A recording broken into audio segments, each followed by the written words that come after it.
Praise the Lord. Praise the Lord. Praise the Lord. Praise the Lord.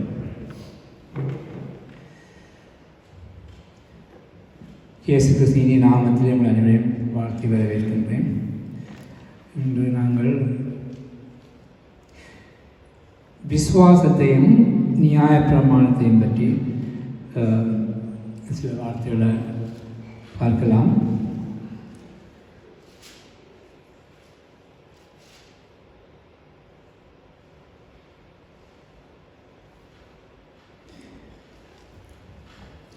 Abraham தேவனை விசுவாசித்தான் என்று அங்கே கலாத்தியர் 3ஆம் அதிகாரம் 6ஆம் வசனத்தில் சொல்லப்பட்டிருக்கின்றது. இப்போ இந்த வசனத்தை பார்த்து கொண்டால் ஆபிரகாம் விசுவாசிக்க முடியாத ஒரு நிலையில் விசுவாசித்தான். தான் 100 ரூபாய் கிட்ட இருக்கக்குள்ள தேவன் சொன்னால் உனக்கு பிள்ளை பிறக்க முடியும். அப்போ அந்த நேரத்தில் ஒருவர் எதிர்பார்க்க இயலாது பிள்ளை உருவாகும் என்று தன் மனைவிக்கு. ஏனால் ஆபிரகாம் வயது முதிர்ந்தவனாயிருந்தான். அதே நேரத்தில் சாராவோட கற்பமும் அங்கே செத்து போயிருந்தது. அப்போ அந்த நிலையில் அவன் விசுவாசித்தான். ஏனென்றால் தேவன் உண்மை உள்ளவர் என்றது தான் அங்கே நம்பினான். தேவன் உண்மை உள்ளவராக இருக்கிறபடியால் தேவன் சொல்வது ஒரு சத்தியம். சத்தியம் என்றால் உண்மை நடக்கும். அப்போ அது நடக்கும் என்றதை அவன் விசுவாசித்தான். அப்படி விசுவாசித்தபடினால்தான் அவன் நீதி உள்ளவனாக இருக்கான். அந்த விசுவாசம்தான் இப்பொழுது மற்றவர்களுக்கும் அதை உணர்த்தக்கூடியதாக இருக்கின்றது. என்றால் அதை அவன் நம்பினபடியால் அது நடந்தது. அதே மாதிரி நாங்கள் அதையும் ஃபாலோ பண்ணுவோம். நாங்கள் அதை நினைத்து அது உண்மையாக நடந்தது என்பதை நாங்கள் நினைத்து நாங்களும் விசுவாசித்தால் அது எங்களுக்கும் சில காரியங்கள் நடக்கும். அப்போ ஏன் நாங்கள் விசுவாசிக்க வேண்டும்? தேவன் உண்மை உள்ளது. தேவன் சொன்ன வார்த்தைகளை விசுவாசிக்க வேண்டும். பைபிள் வசனங்கள் எல்லாம் தேவனால் கொடுக்கப்பட்ட வசனங்கள், ஆவியினாலே அருளப்பட்ட வசனங்கள். அப்போ நாங்கள் அவற்றை நம்ப வேண்டும். ஆமீன். ஆனால் நியாயப்பிரமாணமோ விசுவாசத்துக்குரியது அல்ல. அங்கே அதே அத்தியாயத்தில் அது அங்கே 12ஆம் வசனத்தில் சொல்லப்பட்டிருக்கிறது, நியாயப்பிரமாணமோ விசுவாசத்துக்குரியது அல்ல. இப்போ நியாயப்பிரமாணம் உண்மையாகவே அந்த நாள், அதாவது இயேசு கிறிஸ்து நியாயப்பிரமாணத்தை முடிக்கிறதுக்கு தான் வந்தார். அப்போ அதுக்கு முதல் உண்மையாகவே இருந்தவங்க நியாயப்பிரமாணத்தை ஃபாலோ பண்ண வேண்டும் என்று தான் சொல்லலாம். என்றால் அவங்களுக்கு சாய்ஸ் இல்லை. அதாவது இயேசு கிறிஸ்து நியாயப்பிரமாணத்தை முடித்தார். அதாவது அதை நிறைவேற்றினார். அது நிறைவேற்றின பிறகு அதோட பலன் ஒன்றுமே இல்லை. அது உங்களுக்கு வேலை செய்யாது. அதால் உங்களுக்கு பாவம் தான் வரும். ஏனென்றால் இயேசு கிறிஸ்து தான் சொல்லியிருக்கிறார், நான் நியாயப்பிரமாணத்தை நான் உங்களுக்கு முடித்து விட்டேன்.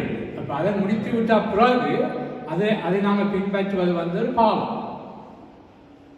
அப்போ நாங்கள் நியாயப்பிரமாணத்தை பின்பற்றக்கூடாது. ஆமீன். அதே மாதிரி கலாத்தியர் 5ஆம் அதிகாரம் 4ஆம் வசனம் சொல்லுவது,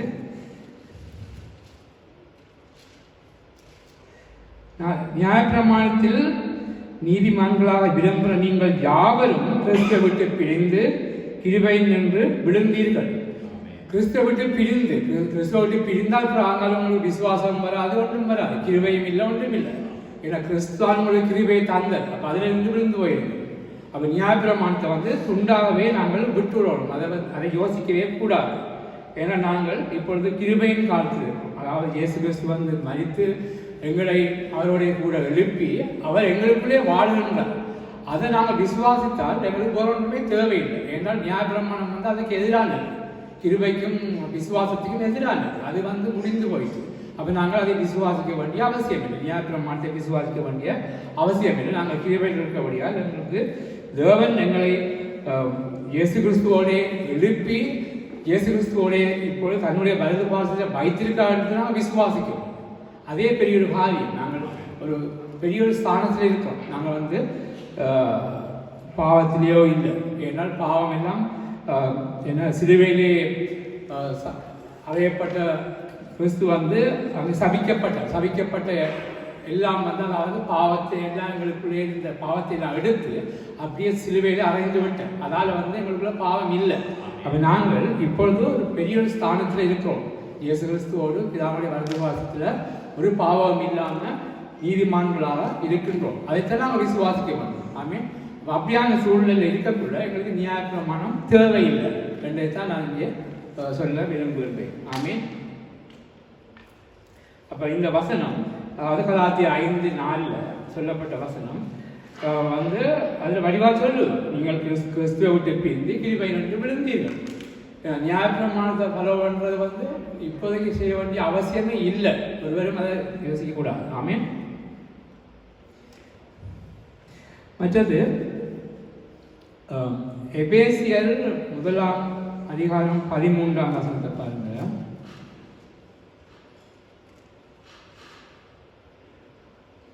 அதில் வாக்குத்தத்தம் பண்ணப்பட்ட 2வது பாகம், அதில் வாக்குத்தத்தம் பண்ணப்பட்ட பரிசுத்த ஆவியால் அவருக்குள் முத்திரை போடப்பட்டீர்களே. ஆமீன். அல்லேலூயா.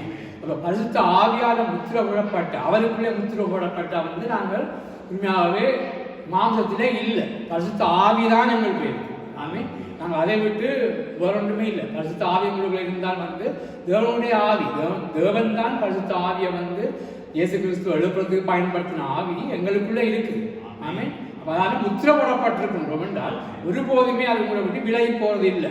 ஆனால் அநேகமான சபைகள் அடிக்கடி சொல்லுவார்கள், அவர் வரக்குள்ள ஆரவாரத்தோட வருவாராம், போகக்குள்ள மெதுவாக நான் நடுவி போயிடுவாராம். அது எங்கேருந்து தான் எடுத்தாங்கன்னு எனக்கு தெரியல. இந்தியாவிலேருந்து வர பாசமாக இருந்தால், இங்கே இருக்கிற பாசமாக இருந்தால் அடிக்கடி அதை சொல்லுவாங்க. நான் ஒரு இடத்தையும் அதை காண இல்லை. மெதுவாக நழுவி போகிறதே இல்லை. முத்திரை போடப்பட்டதுக்கும் அதுக்கும் சரியா வித்தியாசமான கருத்து என்ன? முத்திரை போடப்பட்டது சீல், அது ஒரு அசைக்க முடியாது. நார்மலாக ஒரு என்வலப்பை முத்திரை போட்டு அனுப்பினாலே அதை தொடையலாம் மாட்டாங்க. ஆமீன். அது அந்த அட்ரஸி மட்டும்தான் அதை வச்சு பார்க்கலாம். அதான். ஆனால் அதை மாதிரி தெரிஞ்சையும் பைபிள் வசனம் சொல்லுது, தேவனுடைய வார்த்தை சொல்லுது நீங்கள் பரிசுத்த ஆவியால் முத்திரை போடப்பட்டிருக்கின்றீர்களே. ஆமீன். அப்போ அப்படி என்றால் அவர் எப்படி எங்களை நழுவி விட்டு போவார்? நாங்கள் சொன்னாலும் போகணும், போக மாட்டோம். ஏன்னா முத்திரை போடப்பட்டிருக்கோம். ஆமீன். அப்போ உங்களுக்கு தான் கொஞ்சம் விசுவாசம் குறைஞ்சாலும் அவருக்கு உங்களை விட்டு போகவே இல்லாது. அப்படி என்றால் பைபிள் வசனம் பிளே. ஆமீன். அப்போ இந்த நழுவி போகணும்னு சொல்ற எல்லா பாசனமாலும் பொய்யான பாசனம் என்ன? தேவையில்லாத வசனங்களை வசனங்களுக்கு பிரசங்கிக்கிறாங்க. நாங்கள் கவனமாக இருக்கோம். இப்படியான வசனங்களை கேட்கக்கூடாது. ஆமீன். அதே மாதிரி எபேசியர் 2ஆம் அதிகாரத்தில் 7-10 பார்ப்போம்.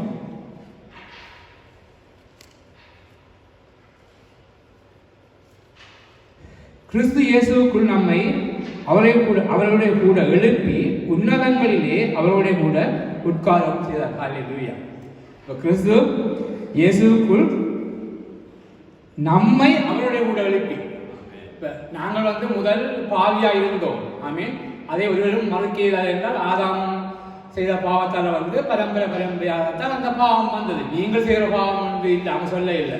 அதை பற்றி இங்கே பைபிளில் கதைக்கவே இல்லை. நீங்கள் பாவம் செய்யலாம், பாவம் இல்லாமல் அது ஒன்றுமில்லை. ஆனால் ஆதாம் செய்த பாவத்தால் தான் நாங்கள் எல்லாரும் ஆவிக்குரிய ரீதியில் அந்த பாவம் தான் எங்களை ஃபாலோ பண்ணி கொண்டு வந்தது. எங்களை அந்த இதுக்குள்ள கொண்டு வந்தது. அப்போ நாங்கள் அதிலிருந்து விடுபட்டு நாங்கள் இப்பொழுது அவருடைய ஆவியால், அதாவது இயேசு கிறிஸ்துவோட கூட எங்களையும் எழுப்பி திரும்ப மீண்டுமாக எழுப்பி. ஏன்னா இயேசு கிறிஸ்து மரிக்கக்குள்ள நாங்களும் அவருடைய கூட மரித்தோம். எல்லாம் எங்களுடைய பாவங்கள் எல்லாமே சிலுவையிலே சாபமாக போய்விட்டது.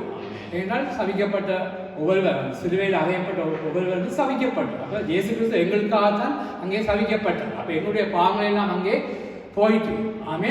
போன பிறகு 3ஆம் நாள் உயிர்த்தெழுதலுக்குள்ள அவருடைய ஆவிதான், இயேசு கிறிஸ்துவை எழுப்பின அந்த ஆவிதான் எங்களையும் எழுப்பி எங்களுக்குள்ளே வாசமாயிருக்கு. எழுப்பினதை மட்டுமல்ல, எங்களுக்குள்ளே இப்போ வாசமாயிருக்கு. அப்போ அந்த 7ஆம் வசனம் கிறிஸ்து இயேசுக்குள் நம்மை அவருடைய கூட எழுப்பி உன்னதங்களிலே அவருடைய உட்காரம் செய்தார். ஆமே. அப்ப இயேசு கிறிஸ்து அதே ஸ்தானத்துக்கு தான் எங்களுக்கு தந்திருக்கு. அவர் பிதா இயேசு கிறிஸ்துவை எங்களை பிரித்து பார்க்கவே இல்லை. எல்லாரும் சகோதரர். இயேசு கிறிஸ்துவும் அதில் ஒரு சகோதரர்கள் தான் அவர் அங்கே பார்க்கின்றார். ஆமே. அதில் 8ஆம் வசனம், கிருபையினாலே விசுவாசத்தை கொண்டு ரட்சிக்கப்பட்டீர்கள், இது உங்களால் உண்டானதல்ல. கிருபையினால், அவருடைய கிருபையினால் தான் நாங்கள் இப்போ ரட்சிக்கப்பட்டிருக்கின்றோம். நாங்கள் விசுவாசித்தோம், ரட்சிக்கப்பட்டோம். ஆனால் அதுவும் அவருடைய கிருபையினால் வந்தது, உங்களுடைய ஒரு கிரியையும் அல்ல. நீங்கள் ஒன்றும் செய்து அதை எடுக்கிறார். ஏனால் அவர் தான் ஈவாக தந்தார். அவருடைய ஈவு தான் அது எங்களுக்கு தந்தார். ஆமென். ஒருவரும் பெருமை பாராட்டாதபடிக்கு இது கிரியைகள் தான் உண்டானதல்ல. நீங்கள் என்னதான் செய்தாலும் உங்களுக்கு இந்த இதுவரை நீங்கள் பாஸ்டா இருக்கலாம், விசுவாசியா இருக்கலாம், நீங்கள் என்னதான் பேசினாலும் நீங்கள் அந்த அவர் அந்த கிருபையால மாத்திரம்தான் நீங்கள் எடுக்கக்கூடிய நீங்க செய்கிற கிரியையால அது வரையில்லை. ஆமே, நீங்க என்னதான் கிரியை செய்யலாம் அது உங்களுக்கு ஒரு ஸ்தானத்தை தராது. அவருடைய ஈவால கிருபையினால்தான் நாங்கள் அதை பெற்றுக்கொண்டோம். 10வது, ஏனெனில் நற்கிரியைகளை செய்வதற்கு நாம் கிறிஸ்து இயேசுவுக்குள் சிருஷ்டிக்கப்பட்டு தேவனுடைய செய்கையாக இருக்கின்றோம். ஆமென். அவைகளில் நாம் நடக்கும்படி அவர் முன்னதாக அவைகளை ஆயத்தம் பண்ணி இருக்கின்றார். ஆமென். ஹல்லேலூயா. அப்ப நாங்கள் பிறக்கிறதுக்கு முன்னே எல்லாத்தையும் அவர் ஆயத்தம் பண்ணி விட்டார். எங்களை அவர் தெரிந்தெடுப்பார். நாங்கள் நீதிமானாக மாறுவோம். அவருடைய ஃபேமிலியிலே, அவருடைய குடும்பத்தில் நாங்கள் ஒரு அங்கத்தவராக இருப்போம். இயேசு கிறிஸ்துவோடு நாங்கள் அவரோடு உட்கார்ந்திருப்போம் என்றெல்லாம் அவர் ஏற்கனவே எங்களை ஆயத்தப்படுத்தி பண்ணியிருக்கிறார். நாங்களாக ஒன்றுமே செய்ததில்லை. நாங்கள் இப்பொழுது பாவத்திலிருந்து பாவம் இல்லாமல் இருக்கின்றோம். ஆமாம், அது அவருடைய கிருபை. நாங்கள் செய்த ஒரு கிரியைகளும் அல்ல. ஆமே, அதுதான் நாங்கள் செய்வோம். அப்போ நாங்கள் நியாயப்பிரமாணத்திலிருந்து விலகி விட்டோம். நாங்கள் எங்களுக்கு நியாயப்பிரமாணத்துக்கு ஒரு சம்பந்தமும் இல்லை. ஆமே, ஹல்லேலூயா. ஆமே.